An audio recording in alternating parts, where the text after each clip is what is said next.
ಕಂದಾಯ ಸಚಿವ ಶ್ರೀ ಕೃಷ್ಣ ಬೈರೇಗೌಡ ಅವರು ಒಂದು ದಿನದ ಉಡುಪಿ ಜಿಲ್ಲಾ ಪ್ರವಾಸ ಕೈಗೊಂಡಿದ್ದು, ಆ ಪ್ರಯುಕ್ತ ಇಂದು ಉಡುಪಿ ಜಿಲ್ಲೆಯ ಕಾಪು ತಾಲೂಕು ವ್ಯಾಪ್ತಿಯ ಮೂಳೂರು ತೊಟ್ಟಂ ಕಡಲ್ಕೊರೆತ ಪ್ರದೇಶಕ್ಕೆ ಭೇಟಿ ನೀಡಿದರು.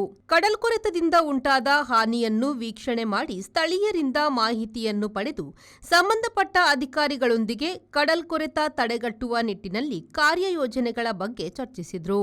ಹಲವು ವರ್ಷಗಳಿಂದ ಕಡಲ್ಕೊರೆತದಿಂದ ಸಮಸ್ಯೆಯು ಉಲ್ಬಣಗೊಂಡು ಸಮುದ್ರದ ಅಲೆಗಳಿಂದ ಜಾಗ ಮತ್ತು ತೆಂಗಿನ ಮರಗಳು ಕಡಲನ್ನು ಸೇರುತ್ತಿದೆ. ಇದರ ಬಗ್ಗೆ ಪ್ರತಿ ವರ್ಷ ಶಾಸಕರಿಗೆ ಹಾಗೂ ಸಂಬಂಧಪಟ್ಟ ಇಲಾಖೆಯವರಿಗೆ ಹೇಳುತ್ತಾ ಬರುತ್ತಿದ್ದೇವೆ. ಬಂದು ನೋಡಿ ಹೋಗಿ ಸರಿಪಡಿಸುವುದಾಗಿ ಹೇಳಿ ಹೋದವರು ಮತ್ತೆ ಬರುವುದು ಮಳೆಗಾಲದಲ್ಲಿ ಎಂದು ತಮ್ಮ ಅಳಲನ್ನು ಮಾಧ್ಯಮದ ಮುಂದೆ ಸ್ಥಳೀಯರು ತೋಡಿಕೊಂಡರು.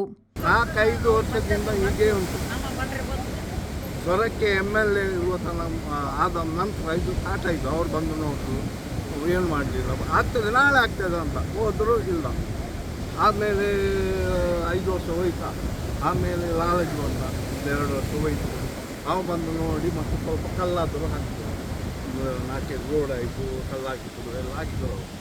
ಹಾಕಿ ಮತ್ತೆ ಅವರಿಗೆ ಅದನ್ನು ಮಾಡಲಿಕ್ಕೆ ಅವರು ಇದು ಹೋಯ್ತು, ಗೌರ್ಮೆಂಟ್ ಹೋಯ್ತು, BJP ಗೌರ್ಮೆಂಟ್ ಹೋಯ್ತು. ಮತ್ತು ಈಗ ಪುನಃ ಎಷ್ಟು ಬಂತು, ಈಗ ಅಲ್ಲೆಲ್ಲ ಇದು ಬ್ಲಾಕ್ ಮಾಡಿದ್ದಾರೆ. ಅದೊಂದು ಪವರ್ ಎಲ್ಲ ಇಲ್ಲಿ ಬಂದಿದೆ. ನಮ್ಮದು ಮಕ್ಕಳಾಗೆ ಹಾಕ್ತೇವೆ ನಾವು ಆ ತೆಂಗಿನಕಾಯಿಯನ್ನು. ನೀರು ಬಿಡ್ತೇವೆ, ಗೊಬ್ಬರ ಹಾಕ್ತೇವೆ, ನೀರು ಹಾಕ್ತೇವೆ, ಗೊಬ್ಬರ ಹಾಕ್ತೇವೆ. ಎಷ್ಟು ತೆಂಗಿನಕಾಯಿ ಹೋಯ್ತು, ನಮಗೆ ತಿನ್ನಲಿಕ್ಕೆ ಇಲ್ಲ. ಅದು ಸಾಯಲಿ ಹೋಯ್ತಲ್ಲ. ಎಷ್ಟು ಮರ ಹೋಗಿದೆ ಇಲ್ಲಿ ಕಡಲ್ಕೊರೆತ ಪ್ರತಿ ವರ್ಷ ಹೀಗೆ ಆಗ್ತಾ ಉಂಟು. ಈ ಸಲ ತುಂಬ ಜಾಸ್ತಿ ಆಗಿದೆ. ವರ್ಷ ಪ್ರತಿ ಮಂತ್ರಿಯವರು ಬರ್ತಾರೆ, MLA ಬರ್ತಾರೆ, ಎಲ್ಲ ಬಂದು ನೋಡ್ತಾರೆ, ಹೋಗ್ತಾರೆ, ಇಲ್ಲಿ ಆಶ್ವಾಸನೆ ಕೊಡ್ತಾರೆ ಅಷ್ಟೇ. ಮತ್ತೇನು ಕೆಲಸ ಆಗ್ತಾ ಇಲ್ಲ. ಹಾಗೆ ಇಲ್ಲಿನ ಜನರು ತುಂಬ ಕಷ್ಟಪಡ್ತಿದ್ದಾರೆ. ನಮಗೆ ಹೆದರಿಕೆಯಿಂದಲೇ ಜೀವನ ಸಾಗಿಸಬೇಕು. ಏನಾದರೂ ಈಗ ಕಂದಾಯ ಸಚಿವರು ಬರ್ತಾರೆ ಅಂತ ಹೇಳ್ತಿದ್ದಾರೆ. ಅವರು ಬಂದು ಈ ಸಲ ಆದರೂ ಏನಾದರೂ ಕೆಲಸ ಆದರೆ ಒಳ್ಳೆಯದು. ಇಲ್ಲಾಂದರೆ ಬರೀ ಆಶ್ವಾಸನೆಯಾಗಿ ಉಳಿದರೆ ಅದು ಏನು ಪ್ರಯೋಜನ ಇಲ್ಲ. ಏನೆಲ್ಲ ಹಾನಿಯಾಗಿದೆ? ಇಲ್ಲಿ ತೆಂಗಿನ ಮರ ಎಲ್ಲ ಹೋಗಿದೆ, ನಮ್ಮ ಜಾಗ ಎಲ್ಲ ಸಮುದ್ರ ಪಾಲಾಗಿದೆ. ಹಾಗೆ ತೆಂಗಿನ ಮರಗಳೇನಾದರೂ ಹೋಗಿದೆಯಾ? ಅದು ಹೋಗಿದೆ, ಸುಮಾರು ತೆಂಗಿನ ಮರ ಹೋಗಿದೆ.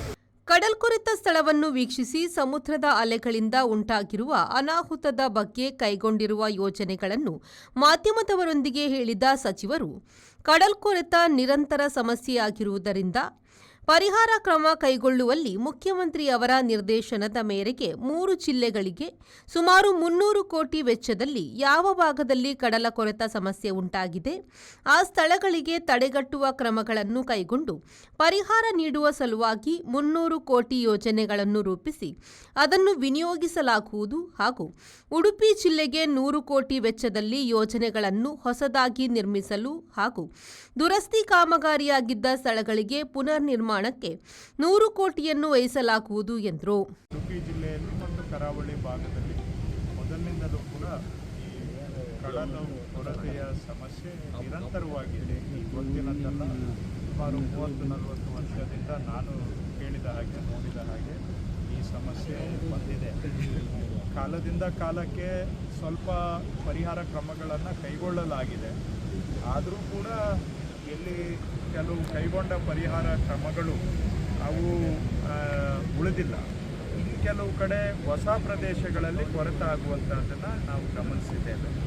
ಹೀಗಾಗಿ ಈ ಕಡಲು ಕೊರೆತ ನಿರಂತರ ಸಮಸ್ಯೆ ಆಗಿರೋದರಿಂದ ಇದಕ್ಕೆ ನಮ್ಮ ಕಡೆಯಿಂದ ನಮ್ಮ ಸರ್ಕಾರದ ಅವಧಿಯಲ್ಲೂ ಕೂಡ ಪರಿಹಾರ ಕ್ರಮಗಳನ್ನು ಕೈಗೊಳ್ಳಬೇಕು ಅಂತ ತೀರ್ಮಾನ ಮಾಡಿ ಮುಖ್ಯಮಂತ್ರಿಯವರ ನಿರ್ದೇಶನದ ಮೇರೆಗೆ ಈ 3 ಜಿಲ್ಲೆಗಳಿಗೆ ಸುಮಾರು 300 ಕೋಟಿ ವೆಚ್ಚದಲ್ಲಿ ಎಲ್ಲೆಲ್ಲಿ ಕಡಲು ಕೊರೆತ ಸಮಸ್ಯೆ ಆಗ್ತಾ ಇದೆ ಅಂಥ ಕಡೆ ಪರಿಹಾರ ಕ್ರಮಗಳನ್ನು ತಡೆಗಟ್ಟುವ ಕ್ರಮಗಳನ್ನು ಕೈಗೊಳ್ಳಲಿಕ್ಕೆ 300 ಕೋಟಿ ರೂಪಾಯಿಗಳ ಒಂದು ಯೋಜನೆಯನ್ನು ತಯಾರು ಮಾಡಲಿಕ್ಕೆ ಮುಖ್ಯಮಂತ್ರಿಗಳು ಹೇಳಿದ್ದಾರೆ. ಅದರ ಹಿನ್ನೆಲೆಯಲ್ಲಿ ಉಡುಪಿ ಜಿಲ್ಲೆಗೂ ಕೂಡ ಸುಮಾರು ಹೊಸದಾಗಿ ಕಡಲು ಕೊರತೆ ಸಮಸ್ಯೆ ಉದ್ಭವ ಆಗಿರುವಂಥ ಸ್ಥಳಗಳಲ್ಲಿ ಅಥವಾ ಹಿಂದೆ ಮಾಡಿದ್ದು ದುರಸ್ತು ಆಗಿರುವಂತಹ ಸ್ಥಳಗಳಲ್ಲಿ ತಡೆಗಟ್ಟುವ ಕಾಮಗಾರಿಗಳನ್ನು ಕೈಗೊಳ್ಳಲಿಕ್ಕೆ ಉಡುಪಿ ಜಿಲ್ಲೆಗೂ ಕೂಡ 100 ಕೋಟಿ ರೂಪಾಯಿಗಳ ಒಂದು ಅಂದಾಜು ವೆಚ್ಚದ ಯೋಜನೆಯನ್ನು ಸಲ್ಲಿಸಲಿಕ್ಕೆ ನಾನು ಜಿಲ್ಲಾಧಿಕಾರಿಗಳಿಗೆ ಸೂಚನೆಯನ್ನು ಕೊಟ್ಟಿದ್ದೇನೆ. ಇದನ್ನು ಆದಷ್ಟು ಶೀಘ್ರವಾಗಿ ನಾವು ಅಂತಿಮಗೊಳಿಸಿ 100 ಕೋಟಿ ರೂಪಾಯಿಯಷ್ಟು ಹಣವನ್ನು ಉಡುಪಿ ಜಿಲ್ಲೆಗೆ ಜಿಲ್ಲೆಗೆ 300 ಕೋಟಿ ರೂಪಾಯಿಯನ್ನು ಕೊಡಬೇಕು ಅನ್ನುವಂಥ ತೀರ್ಮಾನವನ್ನು ಮಾಡಿದ್ದೇವೆ. ಅದರ ಜೊತೆಗೆ ಕರಾವಳಿ ಮತ್ತು ಮಲೆನಾಡು ಭಾಗದಲ್ಲೂ ಕೂಡ ಈ ಮಳೆ ಬಂದಂಥ ಸಂದರ್ಭದಲ್ಲಿ ಮಣ್ಣು ಕುಸಿಯುವಂಥದ್ದು, ಗುಡ್ಡ ಕುಸಿಯುವಂಥದ್ದನ್ನು ನಾವು ಗಮನಿಸ್ತಾ ಇದ್ದೇವೆ. ಇದಕ್ಕೂ ಕೂಡ ತಡೆಗಟ್ಟುವ ಕ್ರಮಗಳದ್ದು ಒಂದು ಗಂಭೀರ ಪ್ರಯತ್ನ ಆಗಬೇಕು ಅನ್ನೋ ಉದ್ದೇಶದಿಂದ ಉಡುಪಿ ಜಿಲ್ಲೆಯನ್ನು ಒಳಗೊಂಡು ಈ ಮಲೆನಾಡು ಮತ್ತು ಕರಾವಳಿಯ 6 ಜಿಲ್ಲೆಗಳೇನಿದ್ದಾವೆ ಈ ಎಲ್ಲ ಜಿಲ್ಲಾಧಿಕಾರಿಗಳಿಗೆ ನಾನು ಸೂಚನೆ ಕೊಟ್ಟಿದ್ದೇನೆ. ಇದಕ್ಕೂ ಕೂಡ ಎಲ್ಲಿ ಗುಡ್ಡ ಕುಸಿಯುವಂಥ ಸಾಧ್ಯತೆ ಇದೆ ಅಂತ ವಿಜ್ಞಾನಿಗಳು ಗುರುತಿಸಿದ್ದಾರೆ.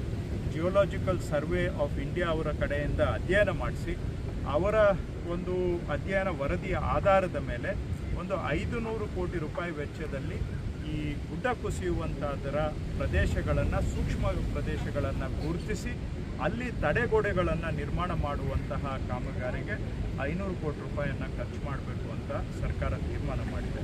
ಅದರಲ್ಲಿ ಉಡುಪಿ ಜಿಲ್ಲೆಯಲ್ಲೂ ಕೂಡ ಸುಮಾರು ಒಂದು 50 ಕೋಟಿ ರೂಪಾಯಿಗೆ ಅಂತಹ ಪ್ರದೇಶಗಳನ್ನು ಗುರುತಿಸಿ ಪ್ರಸ್ತಾವನೆಯನ್ನು ಕೊಡಬೇಕು ಅಂತ ನಾನು ಜಿಲ್ಲಾಧಿಕಾರಿಗಳಿಗೆ ಸೂಚನೆ ಕೊಟ್ಟಿದ್ದೇನೆ. ಇವತ್ತು ಈ ಕಡಲು ಕೊರತೆಯ ಸಮಸ್ಯೆಯನ್ನು ಇಲ್ಲೇ ಬಂದು ನೋಡಬೇಕು ಅನ್ನೋ ದೃಷ್ಟಿಯಿಂದ ಇಲ್ಲಿ ಭೇಟಿ ಕೊಟ್ಟಿದ್ದೇನೆ.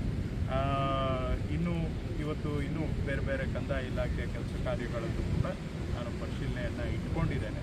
ಸಂಜೆ ಉಳಿದಂಥ ವಿಷಯಗಳು ತಮ್ಮ ಜೊತೆಗೆ ಸಂಜೆ ಹೇಳ್ತೇನೆ. ಸೊ ಉಡುಪಿ ಜಿಲ್ಲೆಗೆ ಕಡಲು ಕೊರೆತ ಸಮಸ್ಯೆ ಪರಿಹಾರಕ್ಕೆ ಒಂದು 100 ಕೋಟಿ ರೂಪಾಯಿ, ಗುಡ್ಡ ಕುಸಿಯುವಂಥದ್ದು ತಡೆಗಟ್ಟುವ ಕಾಮಗಾರಿಗಳಿಗೆ ಸುಮಾರು ಒಂದು 50 ಕೋಟಿ ರೂಪಾಯಿ, ಈ 150 ಕೋಟಿ ಪ್ರಸ್ತಾವನೆಯನ್ನು ಆದಷ್ಟು ಶೀಘ್ರವಾಗಿ ಸಲ್ಲಿಸಲಿಕ್ಕೆ ನಾನು ಜಿಲ್ಲಾಧಿಕಾರಿಗಳಿಗೆ ಈಗಾಗಲೇ ಸೂಚನೆ ಕೊಟ್ಟಿದ್ದೇನೆ.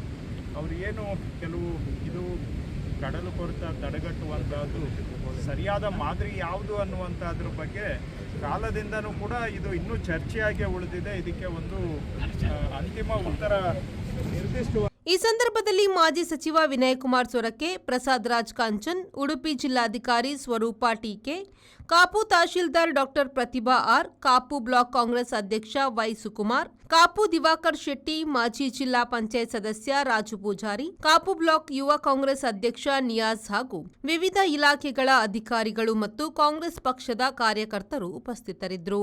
ರವಿರಾಜ್, ವಿ4 ನ್ಯೂಸ್, ಪಡುಬಿದ್ರಿ.